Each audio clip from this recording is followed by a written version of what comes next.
ابن تیمیہ رحمۃ اللہ علیہ نے ان کے تجدیدی کارناموں میں سے یہ تھا کہ ان کے زمانے میں صحابہ کرام رضی اللہ عنہم پر تنقید شروع ہو گئی تھی اور شیعت کا اثر بہت زیادہ ہو گیا تھا،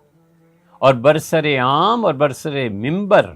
بہت سے لوگ صحابہ کرام رضی اللہ تعالیٰ عنہ کو برا کہتے تھے۔ ابن تیمیہ رحمۃ اللہ علیہ نے منہاج السنہ میں کمال کی چیز لکھی اور انہوں نے فرمایا کہ صحابہ کرام رضی اللہ عنہ کے فضائل قرآن سے اور متواتر احادیث سے ثابت ہو چکے،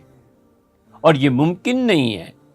کہ وہ ایسی کہانیوں سے رد کیے جائیں جن کہانیوں کی کوئی اصل ہی نہیں ہے، ان میں تحریف ہو گئی ہے، بعض ایسی روایات ہیں جو ثابت ہی نہیں ہو سکتی۔ تو ایک طرف یقینی روایات اور خدا کی کتاب ہے، دوسری طرف صحابہ کرام رضی اللہ عنہ کے خلاف قصے ہیں، تو یاد رکھو مشکوک قصوں سے یقینی چیز کو مشتبہ یا انکار نہیں کیا جا سکتا۔ جو منصوص کتاب و سنت سے ثابت ہو چکے ہیں اور یقین حاصل ہو چکا ہے،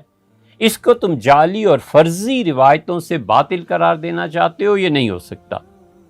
ہمیں کتاب و سنت اور ہم سے پہلے امت میں جو کچھ گزر گئے ہیں ان سے عقلی دلائل ملے ہیں، اور اس بات کا یقین ہو گیا ہے کہ صحابہ کرام رضی اللہ تعالی عنہم انبیاء علیہ الصلوۃ والسلام کے بعد سب سے افضل تھے، اور جو مشکوک اور مشتبہ روایات ہیں ان کا